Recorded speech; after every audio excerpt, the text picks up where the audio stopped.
on to our candidates forum. As you see, 9 candidates are seated on the stage, and we know that candidates have many commitments, so any of you is free to leave after you speak if you need to do so. We hope you will stay and meet the public back in Dining Room 2 when the forum is over, if we have time. We're going to first hear from 4 candidates for the Orange County Board of Supervisors. Sadly, we here in the village cannot vote for any of them. Our district is District 5 with Republican Lisa Bartlett, and nobody is opposing her this election cycle. But we can root for these candidates and wish them success in their races.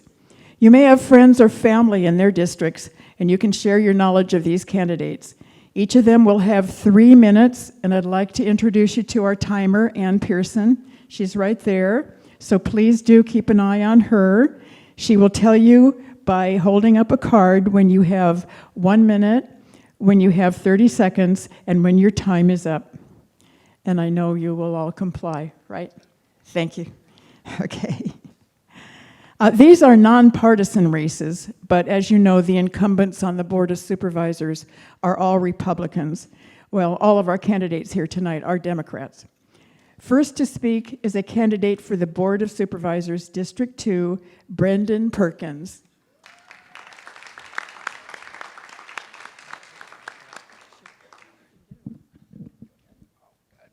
Hey everybody, how are we doing tonight?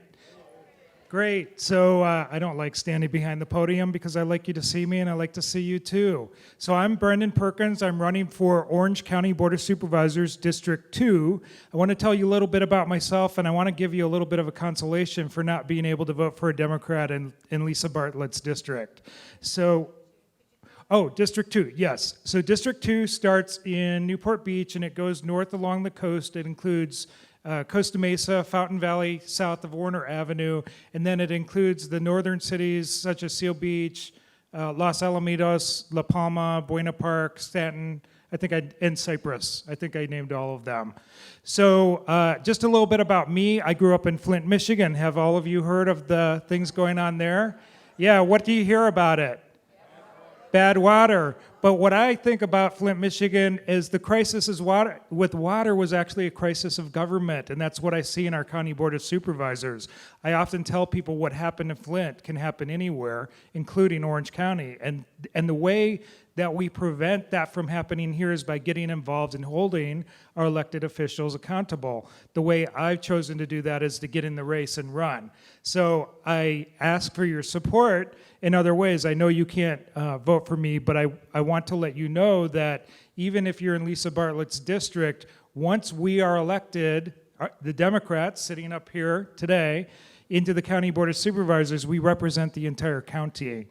And so it's really important that you get out there and support the Democratic candidates in the race. You can do that by contributing, and you can do that by getting involved in canvassing and doing other volunteer activities.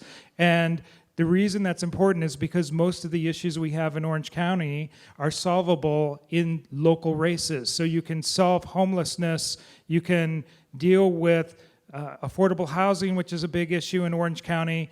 We can deal with, I see I have the 1 minute sign there. We can deal with transportation and education, and all of these are important issues for Orange County. So I ask for your support. I ask for your support for the other districts as well, and let's get it done. Thank you. Thank you very much. Next, we have 3 candidates for the Board of Supervisors, District 4, and first we're going to hear from Rose Espinoza. Good evening. Thank you for inviting me to this forum. I'm a lifelong resident of North Orange County, and I've lived in La Habra in a migrant camp that was known as the Red Camp, which was built by the La Habra Citrus Association for its migrant workers. And my father was a migrant worker, and my mother cleaned houses up in La Habra Heights. And they taught us all the things that we needed to know to work hard, respect people, go to church, and serve our community. And I did, and I worked for a company 34 years, the Beckman Instruments. So I worked in the private workforce as a principal designer for 34 years, and I decided to leave because there was a pressing issue that I was addressing in 1991, and I knew that I wanted to continue addressing it, so I left my company, and it was the growing gang activity and recruitment involvement that was taking place in our neighborhood. And after having our truck graffitied, and there were threats of a drive-by, I decided that I was going to find out what is going on in this neighborhood. Why aren't the people up in arms about this issue? It wasn't that they weren't up in arms, it was that they didn't know how to fix it. And I learned that the parents couldn't help their kids with their homework that was being brought home in English. So my husband and I opened our garage to the kids and provided homework help. Well, the media called it Rosie's Garage. And Rosie's Garage, and it was intended to be for 2 years. Now it's been 28 years that we have been helping these kids. Along the way, I was asked to run for city council. And it took a while, but I won my seat in 2000. I have been on the La Habra City Council now for 17 years and was unanimously elected mayor 4 times. I presently serve on SCAG, Southern California Association of Government Community Economic and Human Development Committee. I am the city's at-large member for OCOG, Orange County Council of Government. I am the 4th District Representative for the League of California Cities.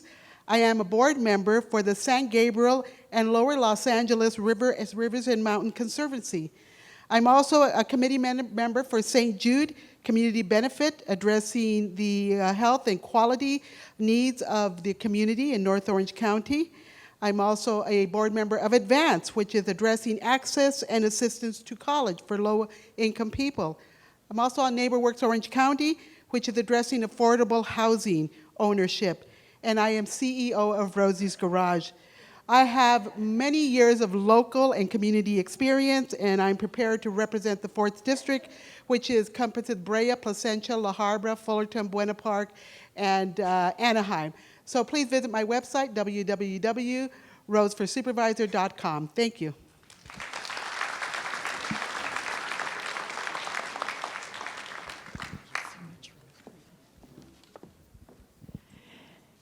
The next candidate in the race for Board of Supervisors District 4, who will also have 3 minutes, is Cynthia Aguirre. Thank you. Good evening, everyone. My name is Cynthia Aguirre. I'm a candidate for Board of Supervisors District 4. I just want to give you a little bit of my background. I've lived in the city, in the district pretty much all my life, and I've lived in La Habra and in Fullerton for many, many years. I currently work as a budget analyst for the County Board of Supervisors. A lot of people aren't 100% sure what the Board of Supervisors really does. And so the Board of Supervisors is this often misunderstood position, and we hear about them. We've heard about them a lot more recently than we have in the past due to the homeless issues that we're seeing by the Anaheim Stadium and so forth. But the Board of Supervisors, what they actually do is they approve the annual budgets and contracts for projects and services throughout the entire county. I serve as an analyst now for the 3 largest County of Orange agencies, which are the Healthcare Agency, the Housing and Community Services Department, and the Social Services Agency. I am a board member on the La Habra School Board. I'm currently the vice president, and I'm also a founding member of the Operation Lay in Anaheim, an organization that seeks to address access and inequalities for students in Anaheim to be able to learn literacy and to get them ahead in school. One of the reasons I decided to run is I ran for the school board in 2014 and won my seat fairly easily. There was 3 vacant positions at the time. What I learned being on that board is that students do not succeed if their parents are not succeeding. And from my perspective, from being an expert in the county budget, at least a third of the county budget is going towards my district, towards our 6 cities, which are Anaheim, Buena Park, Brea, Placentia, and Fullerton. And we really need representation on that board that understands our population. And that's my other background. I have advanced degrees in sociology, population studies. So I hope to get your support, and thank you very much.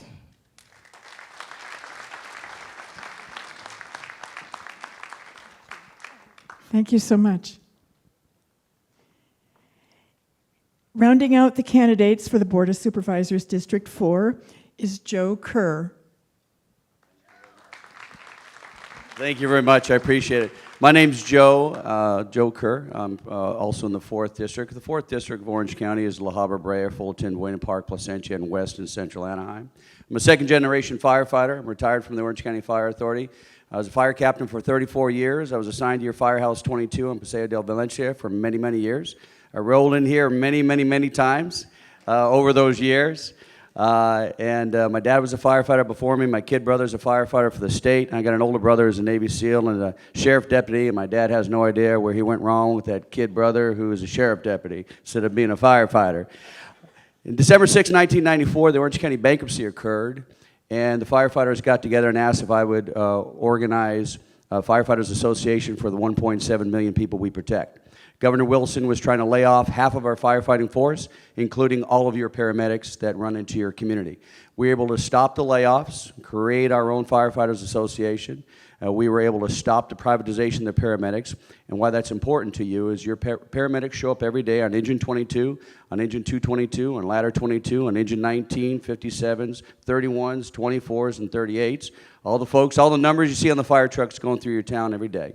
And we were able to stop the privatization, we were able to stop the layoffs, and that's why you have paramedics rolling into your community today, and you don't pay for them other than your property tax. What they're going to try to do is the governor is going to make sure that you paid for them twice, with your property tax, and then when they showed up to help you with your emergency, you're going to have to pay for them again.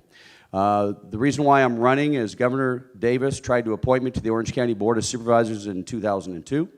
And the County of Orange changed the law so that the governor could not appoint a supervisor to an open seat. The entire law was changed from a general law county to a general law county with a charter. Recently, the County of Orange and the labor groups asked me if I'd head to Sacramento and bring back the vehicle license fee money in 2014 because the license fee, $45 million a year, was taken by the state and it was going to be used elsewhere. We were able to negotiate with the governor, the speaker, and the pro tem to bring all of that money back. And both Governor Davis and Governor Brown said, look, you're already doing the job, you might as well run for the seat. The seat's important. It's an open seat. It's a Democratic seat by 8 points for the first time ever. We had Lou Correa, who is a Democratic supervisor for 2 years. Prior to that, we haven't had a Democratic seat or a Democratic supervisor going back to the 80s, to the 70s when Jerry Brown was first governor. So we have a good chance of capturing a seat and capturing a Democrat on there so we could offer transparency. Even though I'm leading in the fundraising and leading in the endorsements and have all the 90 unions in Orange County and 50 unions for firefighters across the nation, the way you can help out is contributions. Everything today for voter outreach is about contributions. I left envelopes in the other room. I left business cards. Love to hear from you. Anything you could do to help out would be appreciated. And thank you for doing this great forum tonight. It's a beautiful auditorium, and I appreciate it very much. Thank you. Thank you, Joe.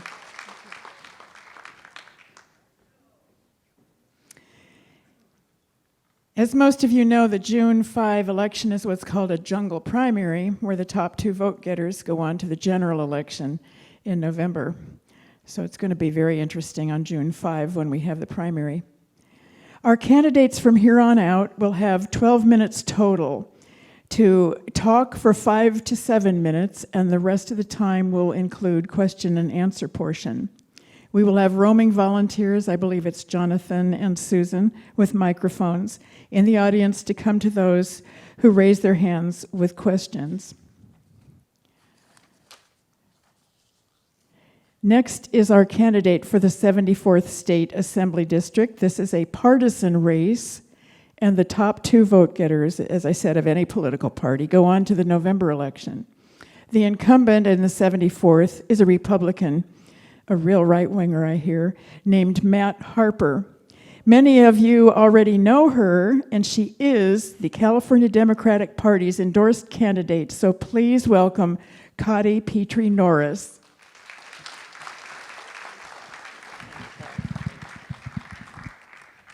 Hi, everybody. Thanks for being here tonight. I just want to start by saying what an exciting time it is to be a Democrat in Orange County, right? Well, in America, does everybody know what happened last night in Pennsylvania?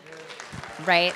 So we've won in Virginia, we've won in Wisconsin, we've won in Alabama, we just won in rural Pennsylvania, and in 2018, we are going to win big right here in Orange County.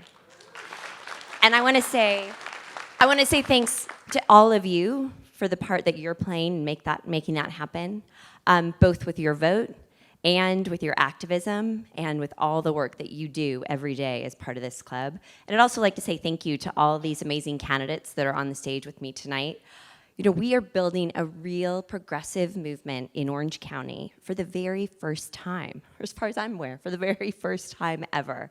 I really do believe that this is a watershed moment for Orange County, and that electing officials up and down the ticket is absolutely critical in order for us to sustain this progressive movement and make it something that lasts for the next 20 years.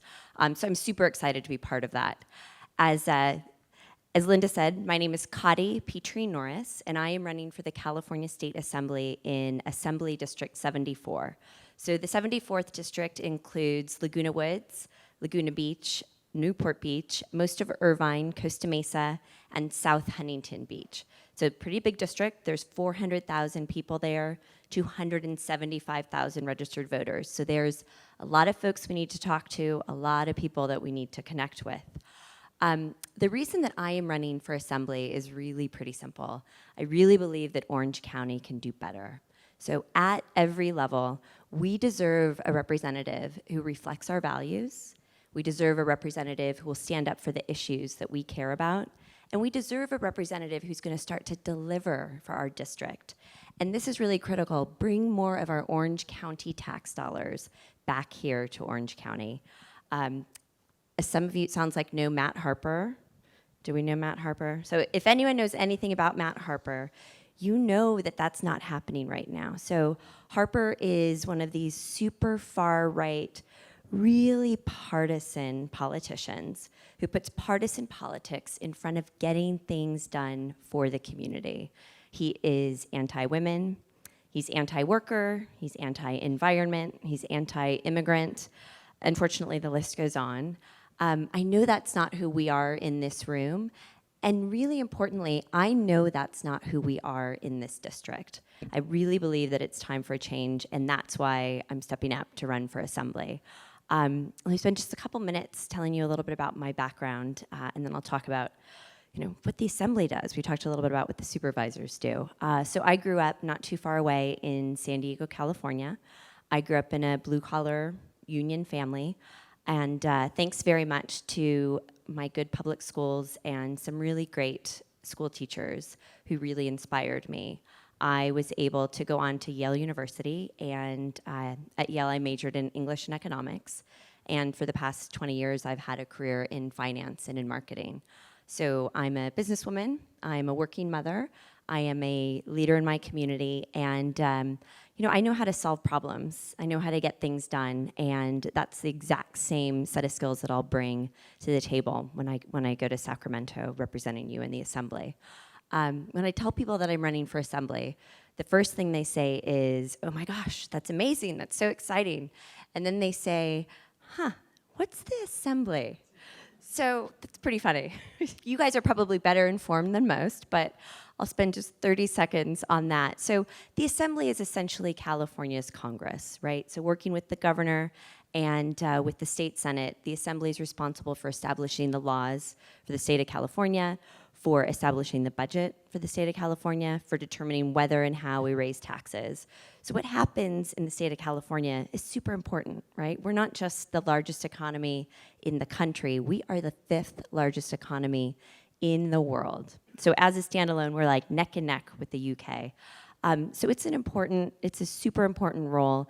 And what's also important is that a good assembly member can deliver a lot back to their community in the form of projects and legislation that address local needs and funding at a state level. Right now, with Harper in office, we are getting nothing back. So it's time to change that, and I'm looking forward to the opportunity to serve you in the State Assembly. And thank you so much for your support, and thank you so much for the contribution that the Laguna Woods Democratic Club has made to my campaign. I'm very grateful. All right.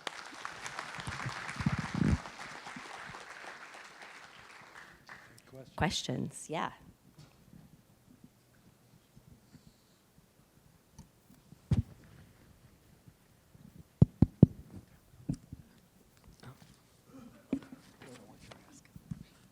Hi.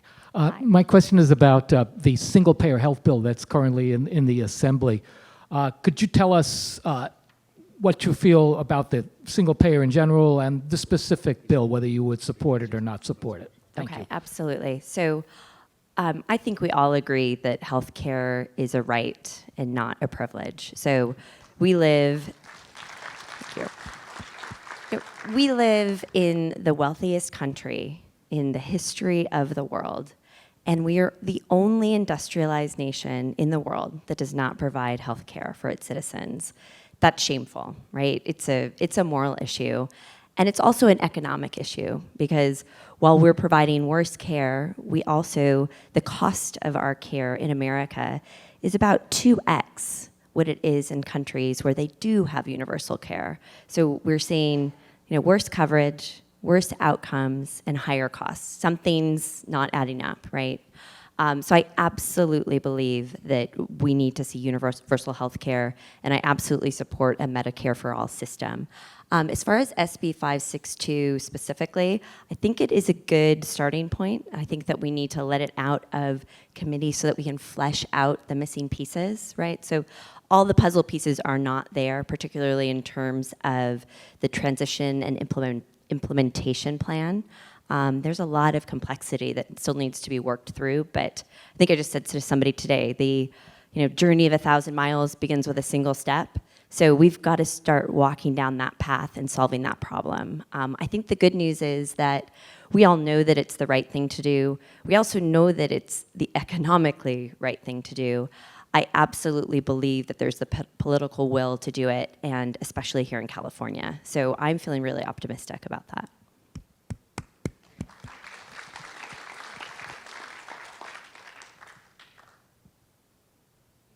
No other questions?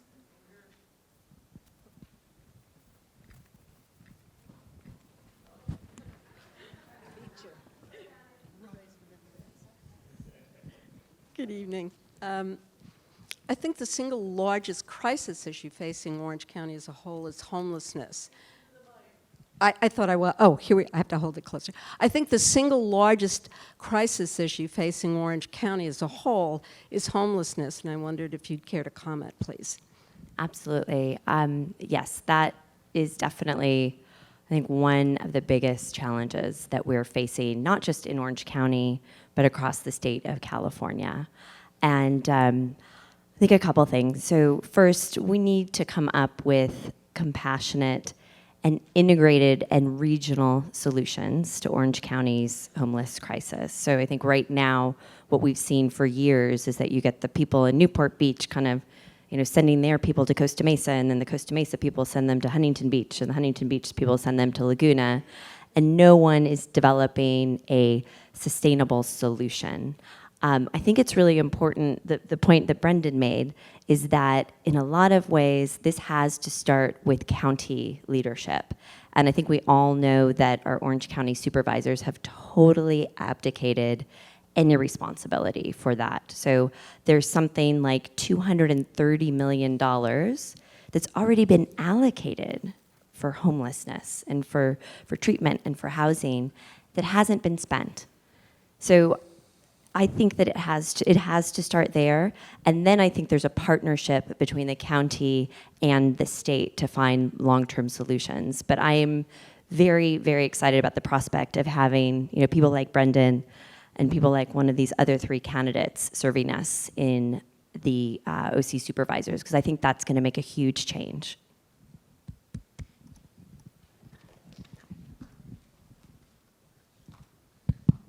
Anne, how are we doing on time? Okay. You're on it. It's good. Would you speak to the issue of infrastructure for California and in general, and in particular, what your thoughts are about the bullet train? The bullet train. You know, I think that I remember when I first heard about the bullet train, I thought it sounded like a fantastic idea, right? And it makes a lot of sense. And I think we all know that we need to come up with infrastructure and transportation solutions that aren't just about building more roads and, you know, building more highways. But that has not been executed well, right? So it's now, the budget overrun is something like 300% the original estimate, and the timeline for delivery is something like 2x the original estimate.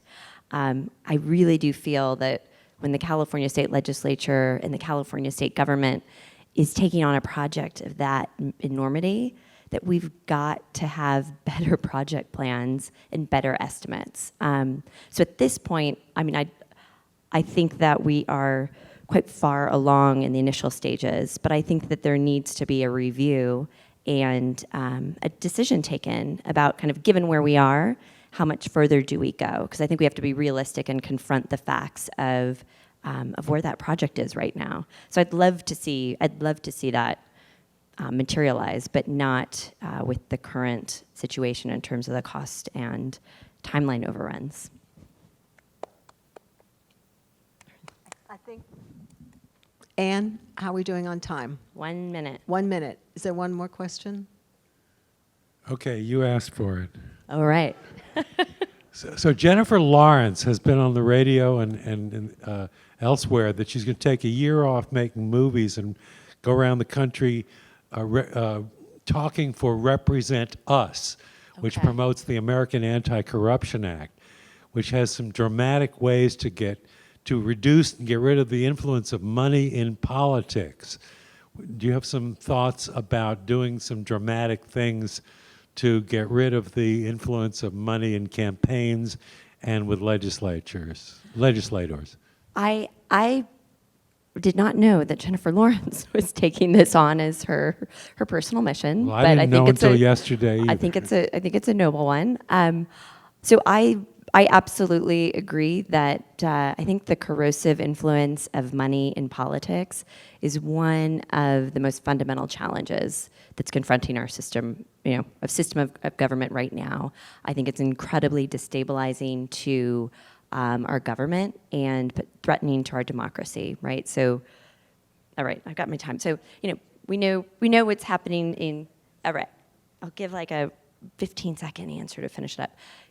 We know what's happening. We've got billionaires that are buying our politicians, and we've got policies that make no sense unless you look at the money trail. So from everything from our healthcare policy in America to our gun policy in America, I think that if you stripped the money out of the system, we'd end up with much more sensible solutions that take care of people, take care of families, and help us build a sustainable middle class. Well, thank you again for, I know, Linda, you said we've got other things to do. We're busy. You guys are all busy too. So thank you so much for, taking your evening tonight to come out and share it with us. Really appreciate it. Thank you, Cotty.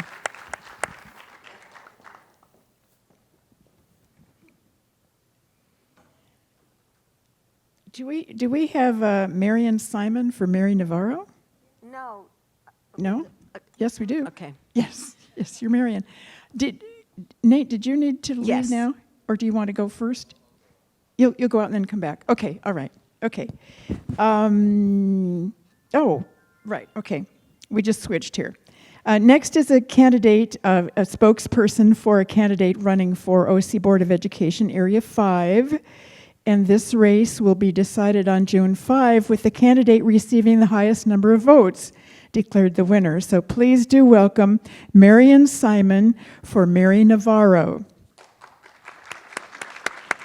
And she will have 5 to 7 minutes to speak and then up to a total of 12 minutes to take questions. Thank you, Marion. All right.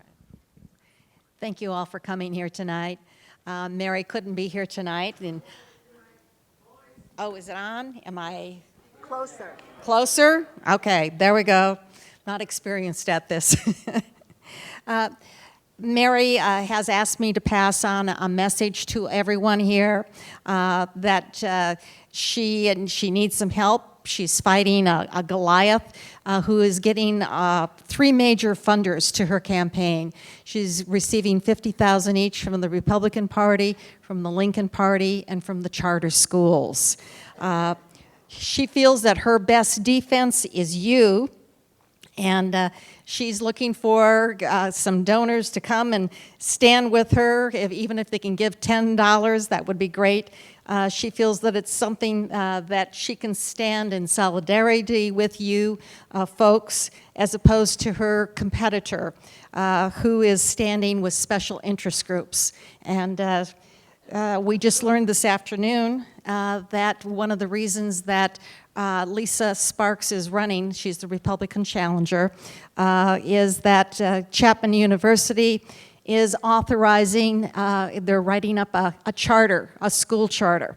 And they're looking to get this charter approved at the school board level. Of course, she would be there to approve such a thing.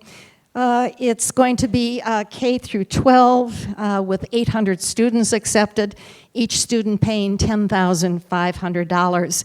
So if you do the math, that ends up to $8,400,000. So this is a money trail, folks. So we could use all of your help. I will be here at the table after this gathering here tonight. If you have any additional questions or comments, I would love to speak with you.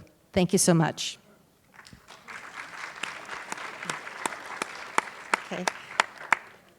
Linda wants me to take some questions. Does anyone have any questions?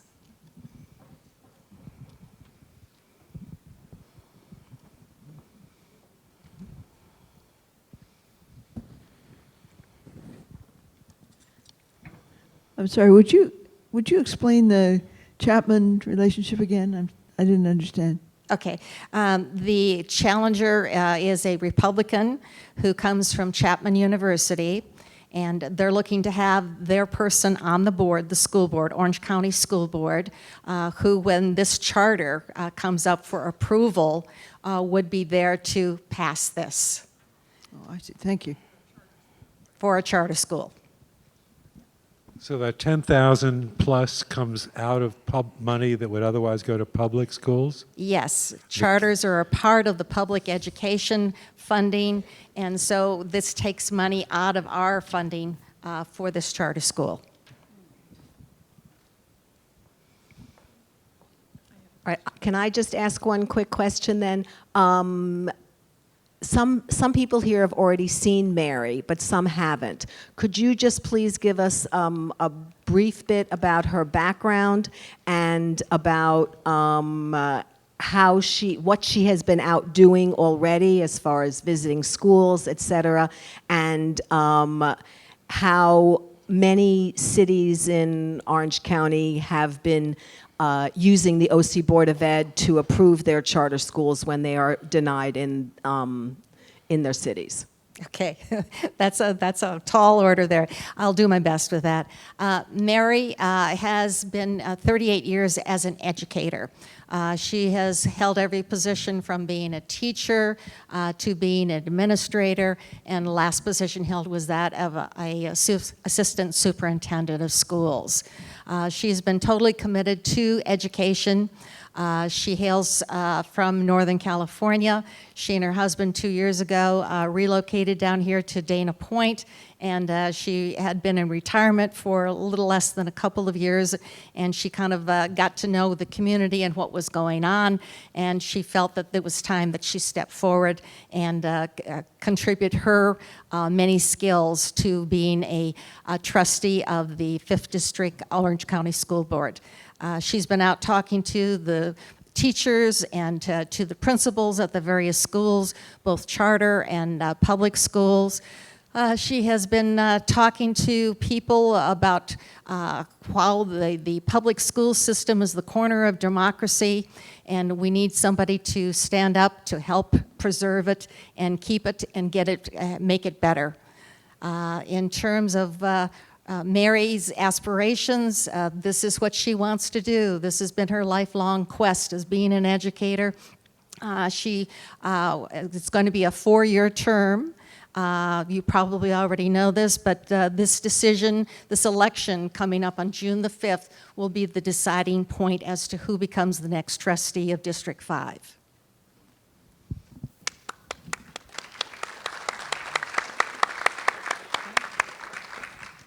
Thank you all.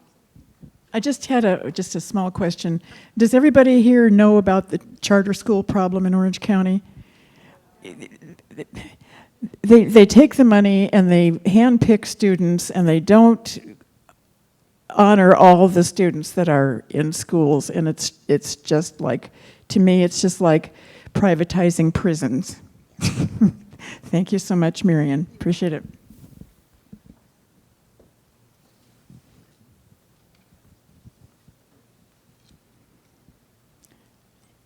Following is a candidate for district attorney / public administrator, right?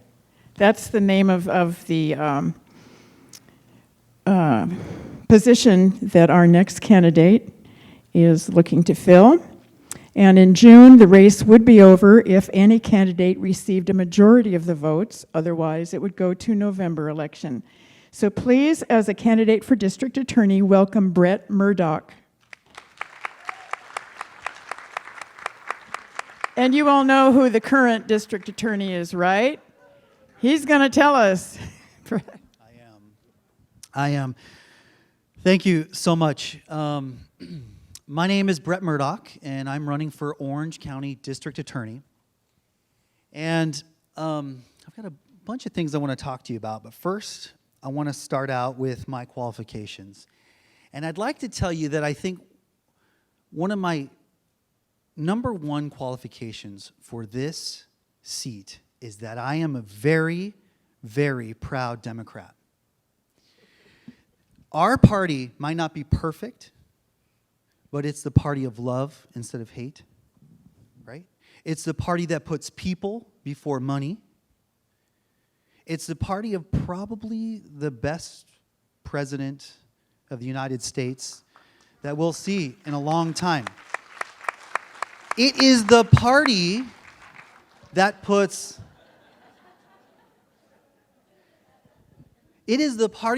children way, way before the right to bear arms, don't we? So, again, no party's perfect, but we are by far the best party in this country. And we are going to do some very, very special things in this upcoming 2018 election. I'm also an attorney. I own my own law practice in the city of Brea.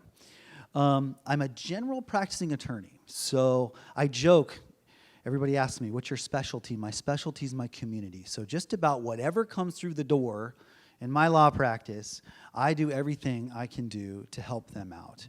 Whether it be sexual harassment in the workplace. I've handled several cases. Coincidentally, but maybe not coincidentally, mostly my clients are Latina women who have been sexually harassed in the workplace. All the way to simple things like estate planning, contract negotiations, and things, and anything that you need when it comes to the law, I usually can handle for you in my practice. I was elected to the Brea City Council in 2010 and served as mayor of the city of Brea in 2014. And as mayor and council member of the city of Brea, I represented the city of Brea on several regional boards, like the Southern California Association of Governments, the California League of Cities, the Sanitation District. And I actually had one-on-one interactions with one Matthew Harper, who needs to be beaten. Needs to be beaten. I've seen him personally. No, not, not literally, but figuratively in the election. We all need to support Cotty. I know that for a fact, personally. I also ran for Congress in 2016. I ran against Ed Royce in District 39. Have y'all heard that he retired? Yes. I got 42.5 percentage points. He beat me by 7.5 points. He spent over, I think, $3.5 million. And I'd like to think that I softened him up a little bit for this election because we're taking him down, figuratively or literally.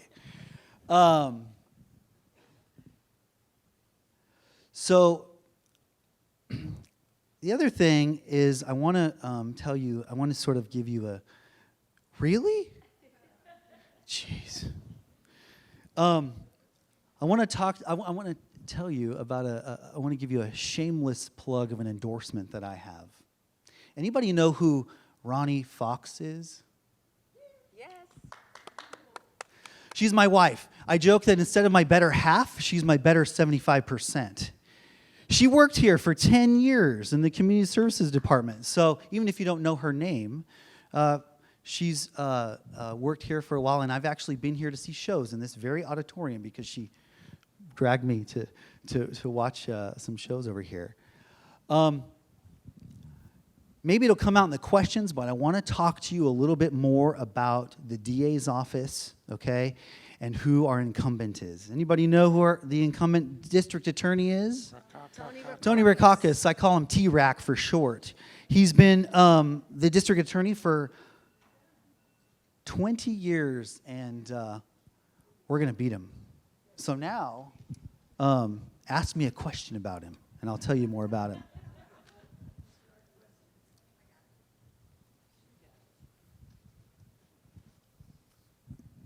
Would you tell us something about Tony Rackauckus? Thank you for the question. Our current district attorney is a disaster. He's inept and he's corrupt. Let me just tell you a couple things. First and foremost, you all know about the worst mass murder that's ever happened in the history of Orange County, California, in a salon in Seal Beach, right? Where 8 people were murdered, okay? The killer admitted that he did it.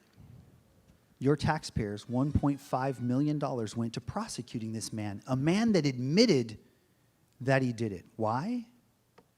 Because Tony completely botched the prosecution of this man. Why? Because he wanted to get some more evidence on this defendant to prove that he deserved the death penalty. So he worked with the sheriff and put a jailhouse snitch in the sheriff to get some more information about the defendant so they could use it to prove up their case for the death penalty. Well, they didn't disclose this information to the defense, okay? It is the law that you must do that, and I could be here forever explaining that to you, but it's simply stated, it's the law that the prosecution must give exculpatory evidence to the defense. He didn't do that. He wanted the win so bad. He wanted the death penalty so bad that he broke the law to get it. That's one of the things that I'm absolutely going to change in this district attorney's office. There are 275 deputy district attorneys that work in the office. The elected DA, obviously, is the CEO of these attorneys and sets the culture, okay? Sets the marching orders for prosecutions done by the frontline DAs, okay? And right now, there is a win-at-all-cost culture in our current DA's office that basically is saying, do everything you possibly can to win, including break the law. Of course, he's not saying that, but there's the culture, there's that pressure so much to get another win, right, in the conviction column, instead of doing the right thing. The DA's job isn't to get as many convictions as he or she possibly can. The DA's job is to serve justice. Serve justice first. If the DA has a case in front of him or her, and the evidence isn't there, or they discover that the defendant didn't actually do it, they are legally obligated and morally obligated to say, I need to let you go and set you free because you didn't do it, or I don't have the evidence to prove my case against you. This DA doesn't do that. You want to hear a little story about, okay, we've got another question. I could go on, I could obviously go on forever on this. Yes? Okay, well, maybe you'd like to go on for a little bit on elder abuse. I care a lot about senior issues, and we hear a lot about scams and cybercrime and IRS scams and grandparents scams, and I was wondering if you'd like to talk a little bit about that. Thank you for that question. I mentioned to you about my better 75%. She has her master's degree in gerontology, the study of aging. So the dinner table conversation ever since, well, even before we were married, has been about senior issues. It is near and dear to my heart, near and dear to my wife's heart, and it's something that we've been working on together for a long time. So what will I do regarding these issues as district attorney? These 275 deputy district attorneys that I mentioned to you are organized in units that have specialties. I worked in the OCDA's office for 2 years as a law clerk when I was at law school at Chapman. And the units are organized, for example, homicide, the gang unit, sexual abuse unit. And there's all these units where smaller groups of attorneys focus on certain crimes. Elder abuse unit, absolutely.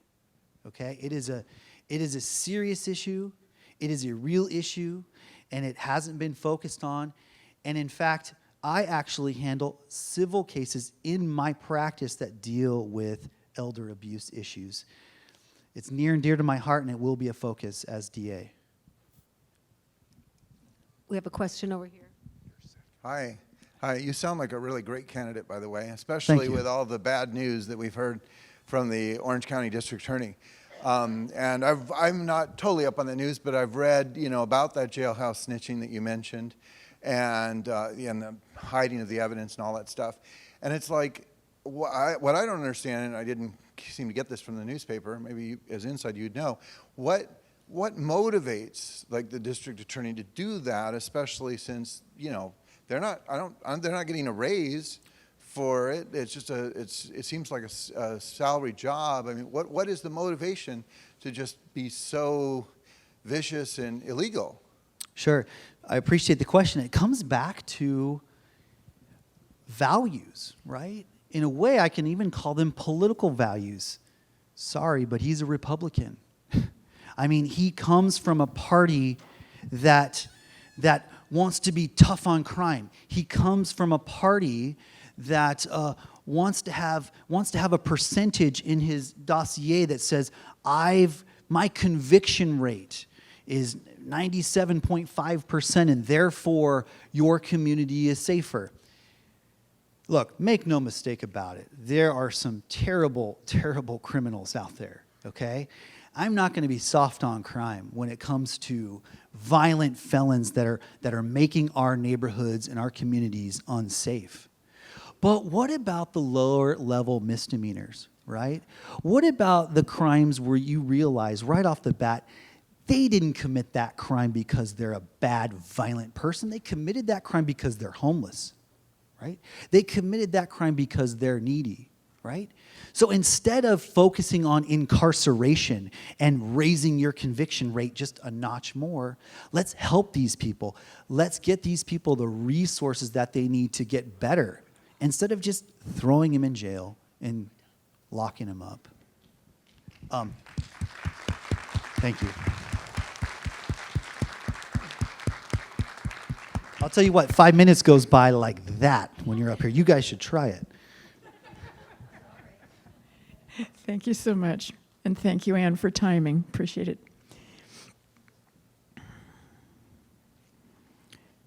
You ready? Okay. Here is a candidate for the OC Assessor's Office. This race may be decided on June 5 if a candidate gets a majority of the votes cast. Otherwise, it will go on to the November ballot. Please welcome Nathaniel Nate Fernandez Epstein, or Epstein, sorry. Thank you. Thank you for having me tonight. First of all, I just wanted to say I apologize for leaving the stage. I had to take a phone call from Betty Yee. So she said the campaign's on the right track, so hopefully she'll come on and endorse me eventually, but I'm going to keep working with her. So I'm Nathaniel Fernandez Epstein. I'm running for Orange County Assessor. Let me give you a little background on me. So a lot of people ask me about my name, Fernandez Epstein, and where that comes from. So my mom is Filipino, and my dad is of Jewish heritage. I come from a plumber's family. They all worked in the unions, so I'm really honored to have that tradition in my family.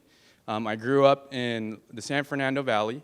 I went to college at UCLA. After I graduated, I moved out here to Orange County about 8 years ago to go to law school at Whittier Law School. So while I was at Whittier, I volunteered for the Share Ourselves Clinic in Santa Ana and in Costa Mesa, helping residents who can't afford legal aid by welcoming them in, talking to them, seeing what their issues were, and trying to hopefully help them out. I also worked in an estate planning office all throughout law school, and that's where I got my unique experience that will help me for the assessor's office. During that time, I transferred over 500 properties in Orange County and throughout California. Each one needs special forms that goes to the assessor's office. I fought appeals that we needed to when people were overassessed, and we won, so that's very important. And so once I finished law school, I continued on in estate planning, and now I'm an estate planning and trust litigation attorney. And so that's why I came to the assessor's office and wanted to run for the position, because of my experience. And all of you know what the assessor's office does?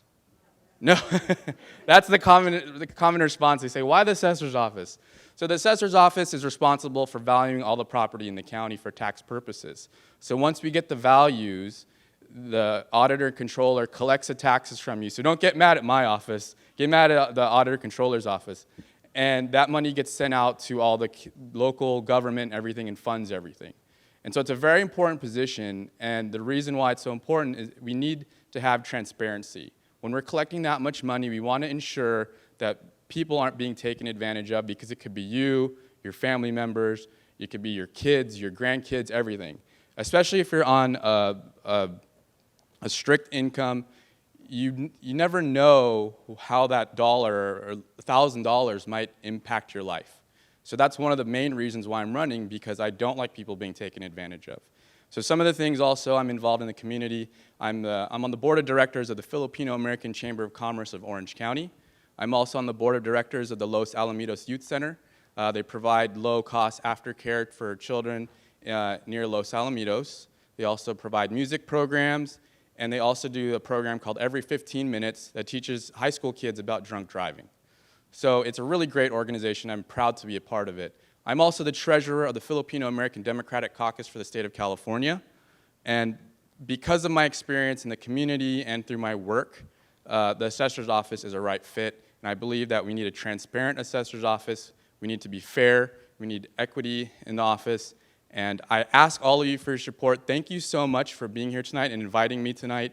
Nathaniel Fernandez Epstein for Orange County Assessor. Thank you.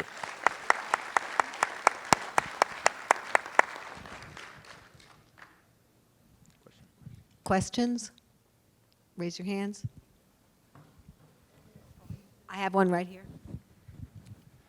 Nathaniel, can you describe the process one goes about in assessing a property's value? Sure. So a property gets reassessed when it's improved or when there's a change of ownership. So when you sell your property or if someone passes away, those are the most common instances when a property is going to be reassessed.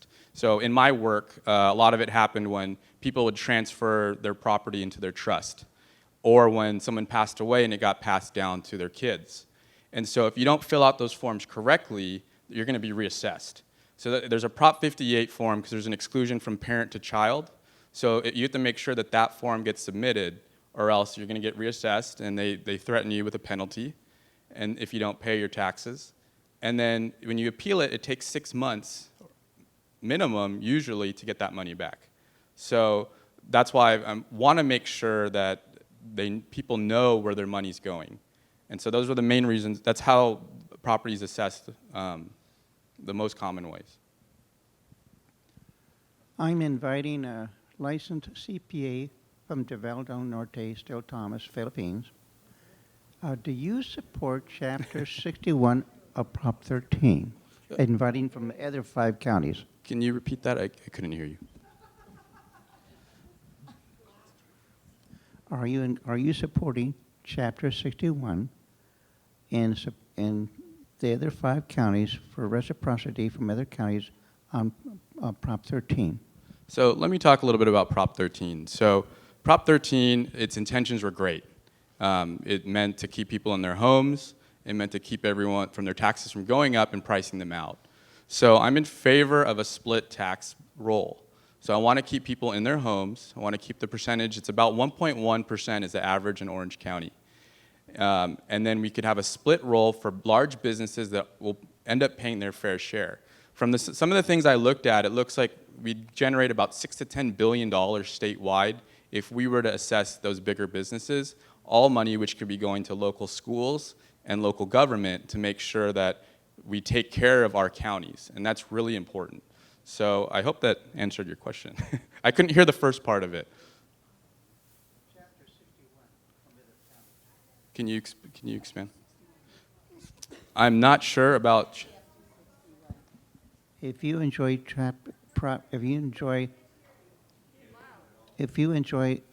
13th in another county, and you come to this county, you can transfer to this county if the property is assessed slightly lesser?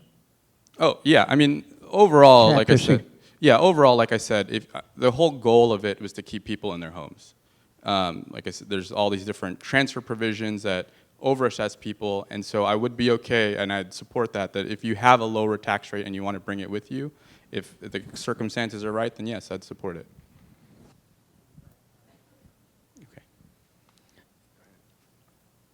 Is my understanding correct that big businesses are still covered by Proposition 13 from the time it passed? Yeah. So Yes. like Disneyland and the major corporations Yeah. are not paying increased Yeah. taxes, but any of us who have moved are? Mm-hmm. Yeah. Thank you. And the follow-up on Prop 13 and split rolls, that's not in your jurisdiction or responsibility, but you would be a spokesperson, would you not? Yes, correct. For amending that in the legislature? Yes. Does the assessor's office make the determination as to how much to increase the tax within the boundaries of Proposition 13? It seems as if every year, automatically, they assess you an increase of 2%. Yeah, that's part of it. It depends also on where you live, because each county and each city has their own tax and levies that they include in the tax rate. So it really depends on where you are. The assessor's office doesn't really control it. The assessor's office responsibility is really just valuing the property. So we don't actually set the tax rate, but the values that come from it come from us, and then it's set by someone else. So like we said earlier, it's not really within my jurisdiction, but I could be a spokesman to make sure that it's proper for everyone. Do you have anything to do with irrevocable trust or probate? Yes. So right now I'm currently a trust litigator. I do work on probates. I've worked on forming revocable family trusts, transferring property, healthcare power of attorneys. So a lot of that goes along in estate planning I've been involved with. Yeah. And how much time do we have? Okay, one more question. Okay, I'll make it quick. By the way, great campaign team you've got. Let's see. One thing that's been really serious is the homeless problem all over the country, including now in Orange County. And you probably know there's a tax passed in Los Angeles which grants money, but they still aren't building the housing. Seems to be a similar problem here in Orange County. It's not in my backyard. I imagine a big reason is they don't want their property assessments to go down. So I am thinking, what power could you do in that position, if there's anything, to say, hey, we'll put homeless housing in every zip code, yes, and somehow help people so their property won't depreciate, or they would be in serious danger of their depreciation, which I really don't think they will, but assurance from your office might make a big deal. Of course. And so one of the things that I want to let everyone know is that I could be a voice for the community. And by voting down the ticket, by having people that are up here with me, by having the other people, the Board of Equalization, by having us and the supervisors, by having us all work together, we could make sure we take care of issues like that. And so by making sure everyone votes, and I ask you all to make sure, I know I don't have a problem with this crowd, but I'd like you to vote down the ticket, because if we have all of us who have the same mindset and the same, just how we want the county to act with these issues, if we have a united voice, we could take care of serious issues like our homelessness issue. I mean, I'm from Buena Park, so that is right in my backyard, and so I know and I've seen it.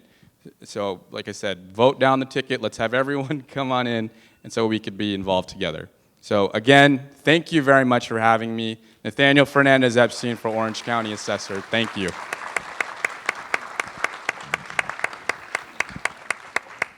Thank you.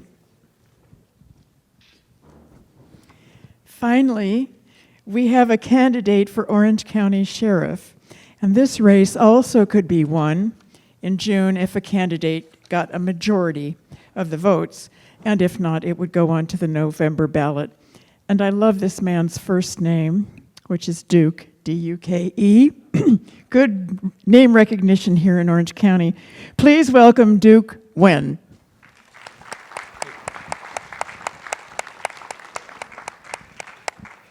First of all, thank you, Linda, and thank you for the warm welcomes and the invitation to be here tonight. I know you're all busy, but you want to listen to us, and thank you for the panel to being here this evening. My name is Duke Nguyen. I am a longtime term resident of Orange County, 37 years. I am an immigrant. I came from Vietnam. I want to run for Orange County Sheriff to improve how we do business to protect and serve our communities, to protect also providing all diversity citizens in these great counties. A little background about me. My father was an officer in the South Vietnam armies. He was in POW, prisoner of war, for 5 years. After his escape, we came to America on the ocean by boat, spent a couple years as refugees, came to America in 1981, and I've been here since. I went to high school here in Santa Ana, beautiful city of Santa Ana. Then I went to Cal State Long Beach, got my degree to Cal State Long Beach. I worked for the Santa Police Department, then I went up to LA County and worked for Deputy Sheriff up there, and I'm currently now working for the LA County District Attorney Office as Senior Investigators. My primary responsibility in investigations, I'm currently assigned to JSIT, which stands for Justice Systems Integrity Division. We do two things: officer-involved shooting investigations. Number two, as collateral duties, is I investigate corrupted officials in the government, city council, city mayors. Those are the two things that I do investigation on. Okay? So, 26-year veterans, I know how to do my police job. I worked the great city of Compton and South Central for over 10 years. I understand how to help those people, and I understand how to communicate with people. Okay. My campaign predator initiatives is transparency. Being transparency to our community to get rid of all the corruption that we have. We need to communicate, better communications. Number two is modernizations of our department. We're in the 21st century, yet we're operating far behind. We need to train our people, and we need to also upgrade our people to fight cyber crimes and cybersecurities for our great counties. And lastly, that I take great part, that I enjoy working to, is community partnerships. Police officers, law enforcement, first responders cannot do this job without you as communities. We must interact together, providing workshops and trainings to our communities. I take pride and joy of what I do. This is a passion. 26 years in the career, it is a passion for me. And it's a passion because I have 2 little kids at home. And this is the generation where I want to set presidency for them, not only for them, but for the future generations, our kids. Coming June 5th, I am the only Democratic candidate for the County of Orange. So tonight, I ask for you to reach out for those people who want to change this county, and also for our great Democratic Party. Like Susan said earlier, we're going to turn this county into blue by taking 1 seat at a time, and also wishing Brett Murdoch the same way, changing this county, and also Cotty changing this county, and also Nathan. We got to take this 1 seat at a time. I know I'm going to have a lot of questions and answers tonight, so I'm going to save that time. Again, I want to thank you. Vote for Duke Nguyen to be your new sheriff in town.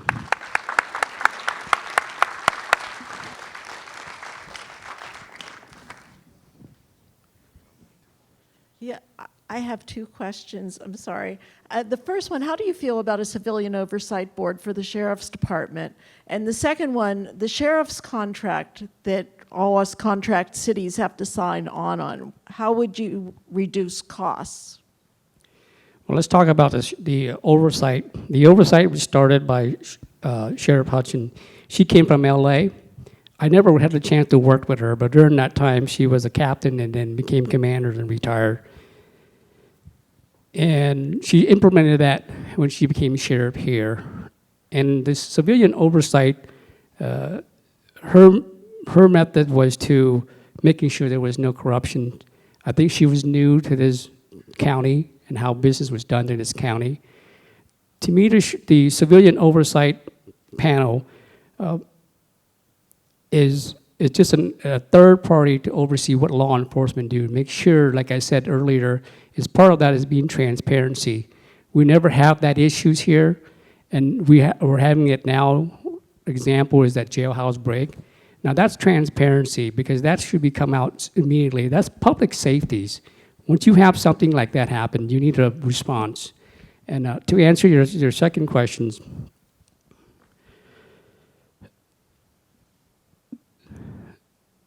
could you ask the second question again? Sheriff contract. Thank you. The sheriff contract, I wanted to go over, my mission is to go over with every cities and look at what's the needs. Because if you don't require, example, K9, helicopters, that could be taken away. Okay, that could be catered and taken away. Whatever that is needed on, that could be added on differently.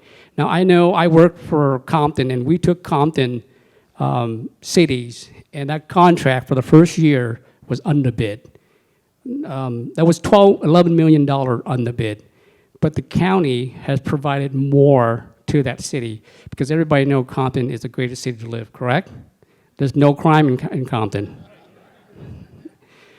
So the city of, the county of LA bid for $11 million at the beginning of that. So at the end result, that was no K9, no SWAT, no aerial, no special detective. You have 1 detective for the whole entire city. So eventually, there was more help coming in. So it's something that we have to sit with every cities and look at what are your need, so we can provide them with the cost effective. At the same time, we don't want to utilize just to cut the cost to risk public safeties. Prevention is the key, not cutting the budget. Hi, can you hear me okay? Yes. My question concerns a recent lethal shooting in the area. And I'm a combat veteran, and I know that people get upset when they're around guns. I was one of them. And it's a tough job that cops do. But is there not a program that could be more encouraged to be used around non-lethal resolution? In other words, you know, the rubber bullets, the tasers, the anything other than that. So that would involve cops that are trained to talk a situation down, are familiar with and will use alternatives to lethal response. And if that is the case, how would you allocate budget to make sure that that happens in the Sheriff's Department? First of all, thank you for your service, your veterans. This is a very sensitive issue as being officer-involved shooting. I just went out to one not too long ago, and we had one last night that occurred. Officer-involved shooting, we want to train our deputies of verbal communications first. If verbal doesn't fail, we would like to use, we call it less non-lethal weapon, which is rubber bullets or beanbag shotguns, taser to that effect. And last resort is probably a K9. If all those fail, then you know the officer have to, or the deputies have to use what they have to use. They have to justify their reason of using. Lethal is always the last resort. That's how we train our deputies and our officers out there in the field. But however, we cannot be undermine those officers and those out there. Event happen very quick, of a moment of a second. They're very hostile environment out there. They're very hot issues about, you know, using lethal. We don't want to inject that on the officers to protect his or her life and also the communities.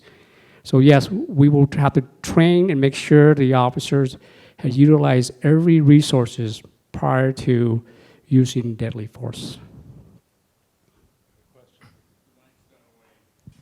I can hear you. I can hear you.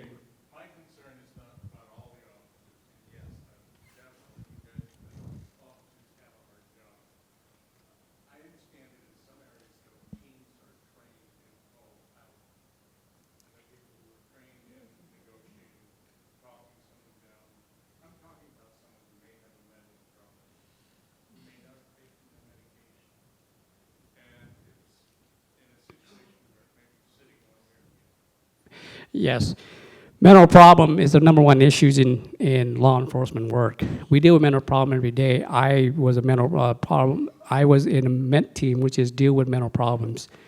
And that's something, you know, we have to identify. And that's part of the new risk management training today, is training our officer to identify mental health issues and bringing those people to mental health. Not providing a form uniform, but maybe dress down the officer and accompany him or her would be a nurse who is deal with mental health issues. Because that way, that person, allowing that person to communicate versus communicating a person in uniform and trying to understand the command.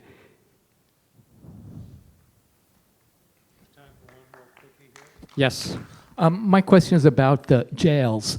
And picking up on what Mr. Murdoch said before, it's not only illegal to not tell the defense that you've placed an informant in the cell with their client, it's illegal to place an informant in the cell of a client who's represented by an attorney. So it seems to me that over the course of the next couple of years, the OC Sheriff's been doing this forever, and it seems to me over the course of the next few years, there's going to be a lot of people suing, and the OC Sheriff is going to put us, I believe, on the hook for potentially millions and millions of dollars of payouts. So I'm just interested in your comment about that.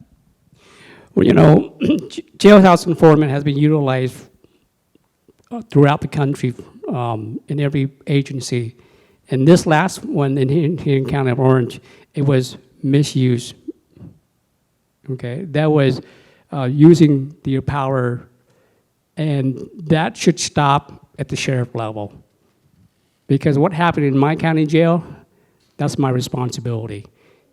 Everyone who's coming in, coming out, and that's part of being transparency I was telling you about. Because I don't want to go to jail.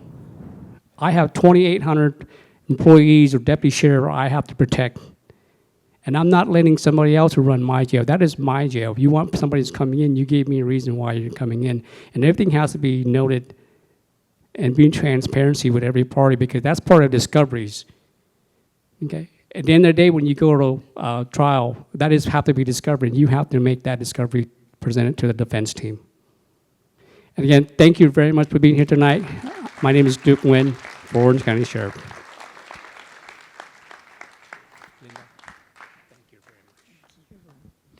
Thank you. I think these candidates are just fantastic, and they all deserve a big round of applause.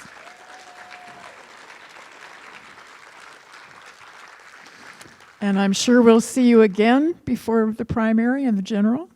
Good luck to you all. We have a little time left, so if you'd like to go back to Dining Room 2 and talk personally with the candidates and have a little bit of refreshment, you're certainly welcome to do that. Thank you so much, everyone, for attending. Excuse me. Our Get Out the Vote chair, Jeanette Peck, who, by the way, is doing a fantastic job. Thank you so much. Would like a few words with you. Hi, I'm Jeanette Peck. I may have called you. And thank you to everyone who's going to help with getting out the vote. I think we have about 85 people now getting out the vote. But if for any reason you have not been contacted, this is me. I'll be here for a while. Come up and see me. What we do, you have a choice. You can call people. We call the people who are vote by mail. We'll call them the second week in May. And you just remind them, ask them if they got their ballot, if they have any questions about it, tell them who we're endorsing. And then right before the election, you call the poll people. And they're your neighbors. We just do Laguna Woods. Or you can we're going to have door hangers with our endorsed candidates. You can take them to your neighborhood. If you like, you can knock on the doors. We're only doing Democrats and the no party preference people. You won't have to go to Republicans. And you can knock on the door. If you're new here, it's great. You can just say, hi, I'm your neighbor.